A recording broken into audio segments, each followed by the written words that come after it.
আলহামদুলিল্লাহ।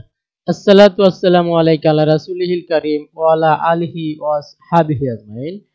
সম্মানিত কামিল তাফসীর প্রথম বর্ষের ভাই ও বোনেরা, আমরা আজকে যে প্রশ্নটি নিয়ে এখানে এসেছি সেটি হচ্ছে কাবা এর পরিচয় দাও। কাবাগার কতবার নির্মাণ করা হয়? হযরত ইব্রাহিম আলাইহিস সালাম কর্তৃক কাবাগার নির্মাণের ইতিহাস, মহান আল্লাহ তাআলার বাণী। এখানে যে আয়াতটি আছে, ওয়াইজ এরফাউ ইব্রাহিম আল কাওয়াইদু মিনাল বাইতি বা ইসমাইল ডট ডট ডট এর আলোকে বর্ণনা করো। তো শুরু করি আমরা। তার আগে প্রশ্নটা দেখে আসি। এটা সাজেশনের 2 নম্বর প্রশ্ন। কিসের সাজেশন? এটা খুলনা আলিয়া কামিল মাদ্রাসার দেওয়া সাজেশন। তো আমরা চলে যাই উপস্থাপনা।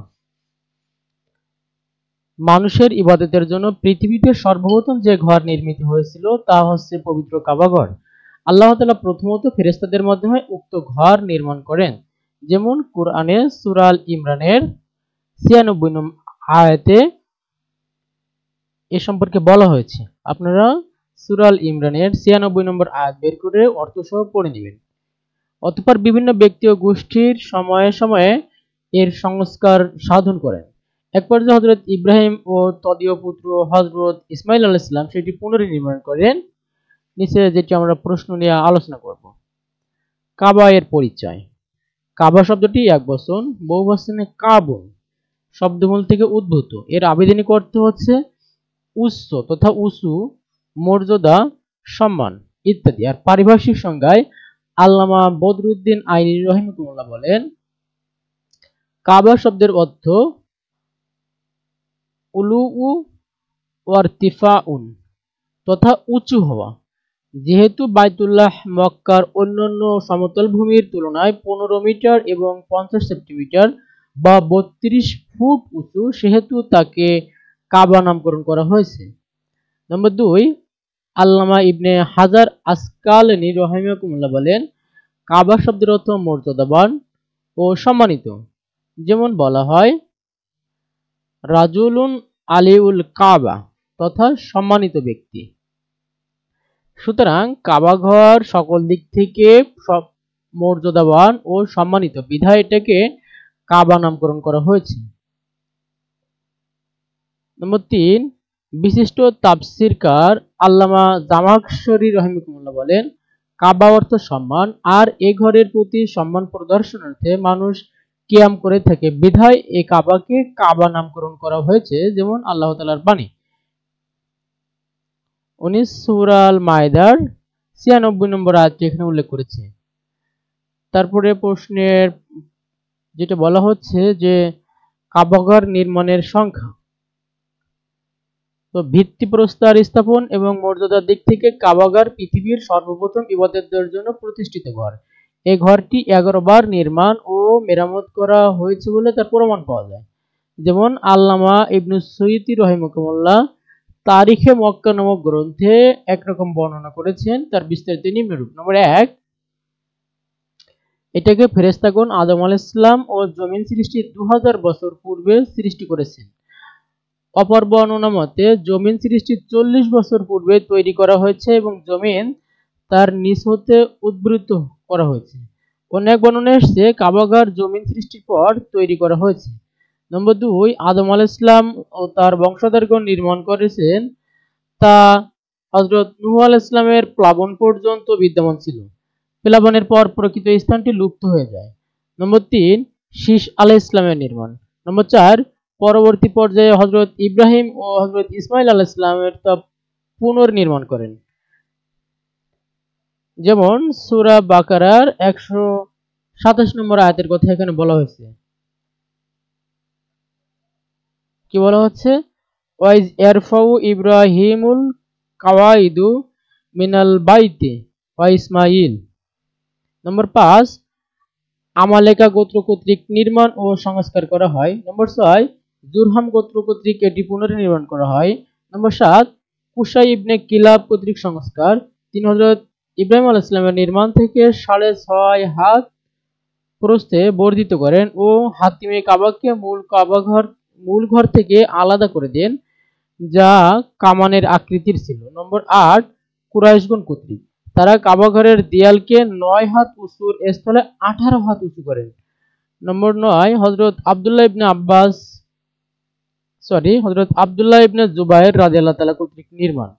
তিনি যখন মক্কার গভর্নর ছিলেন তখন কাবাঘরকে ভেঙে হযরত ইব্রাহিম আলাইহিস সালামের ভিত্তির উপর পুনর্নির্মাণ করেন। নম্বর 10, খলিফা আব্দুল মালিকের নির্দেশে হাজ্জাজ ইবনে ইউসুফ আব্দুল্লাহ ইবনে জুবাইরের রাদিয়াল্লাহু তাআলা এর বর্ধিত অংশ ভেঙে ফেলে তা সংস্কার করেন। কাবাঘর নির্মাণ সম্পর্কে কবিরা কে কি বলেছে, এখানে একটা কবিতার লাইন উঠাই দিছে, যদি সম্ভব হয় পড়ে মুখস্থ করে নিন। কেননা যেটা হয় সেটা হচ্ছে একটু কবিতা লাইন টাইন দিলে বেশ ভালোই নম্বর পাওয়া যায়। নম্বর 11, 140 হিজরিতে তুরস্কের বাদশাহ মুরাদ খান পুনর্নির্মাণ করেন। সে নির্মাণ আজও পর্যন্ত বিদ্যমান, তবে মাঝে মাঝে সংস্কার হচ্ছে, কিন্তু ভিত্তি একই অবস্থা রয়েছে। তারপর আমরা দেখে আসবো হযরত ইব্রাহিম আলাইহিস সালাম কর্তৃক কাবাঘর নির্মাণের ইতিহাস। ভিত্তিপ্রস্তর স্থাপনের দিক হতে কাবাঘর পৃথিবীর সর্বপ্রথম প্রতিষ্ঠিত ঘর। একেই বিশ্বের প্রাণকেন্দ্রে সর্বপ্রথম ইবাদতের ঘর হিসেবে স্থাপন করা হয়েছে। তারপর বলা হচ্ছে এ মর্মে আল্লাহ তাআলা ইরশাদ করেন, এটা সূরা আল ইমরানের 96 নম্বর আয়াতের কথা উল্লেখ করা হয়েছে। ইন্না আউওয়ালা বাইতিন উযিহা লিন-নাস, এখান থেকে শুরু করে এই যে শেষ পর্যন্ত।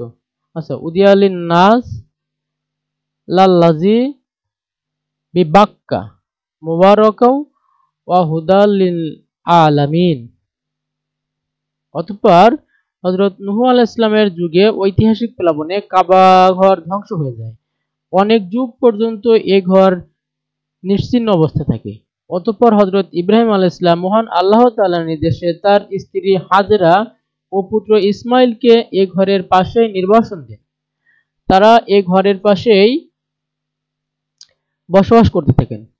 কিছুদিন পর আল্লাহ তাআলা ইব্রাহিম আলাইহিস সালামকে কাবা ঘরের অবস্থান চিহ্নিত করে তা পুনর্নির্মাণের নির্দেশ দেন।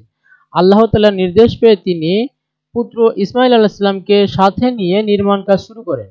হযরত ইসমাইল আলাইহিস সালাম পাথর, বালি ইত্যাদি বহন করে নিয়ে আসেন এবং হযরত ইব্রাহিম আলাইহিস সালাম প্রাচীর তোলেন।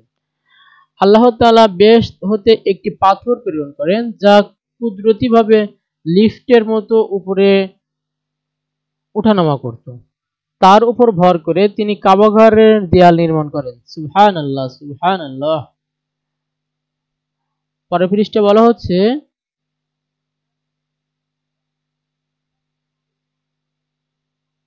উক্ত পাথরে তার পদচিহ্ন আজও বিদ্যমান, যা মাকামে ইব্রাহিমে সংরক্ষিত আছেন। যারা হাজী সাহেব আছেন তারা হজ থেকে এসে এসব গল্পগুলো আমাদের বলে থাকেন। গল্প বলা তো ভুল হবে, এই দলিলগুলো আমাদের বলে থাকেন। এভাবে তিনি কাবাঘর পুনর্নির্মাণের কাজ সমাপ্ত করেন এবং পিতা পুত্র উভয় মিলে তাদের এই কাজ কবুল করার জন্য আল্লাহর নিকট প্রার্থনা করেন। যেমন সূরা বাকারার 127 থেকে 128 নম্বর আয়াতের কথা বলা আছে। সমাপনী, মুসলিম জাতির পিতা হযরত ইব্রাহিম আলাইহিস সালাম তদীয় পুত্র ইসমাইল আলাইহিস সালামকে সাথে নিয়ে মানব সভ্যতার এক আদি লগ্নে পবিত্র কাবাঘর পুনর্নির্মাণ করেন, যা নশ্বর পৃথিবীতে মহান আল্লাহর এক বিখ্যাত ও ঐতিহাসিক নিদর্শন হয়ে আছে। তো আজকে আমরা এই পর্যন্তই সীমাবদ্ধ থাকি। আল্লাহ হাফেজ।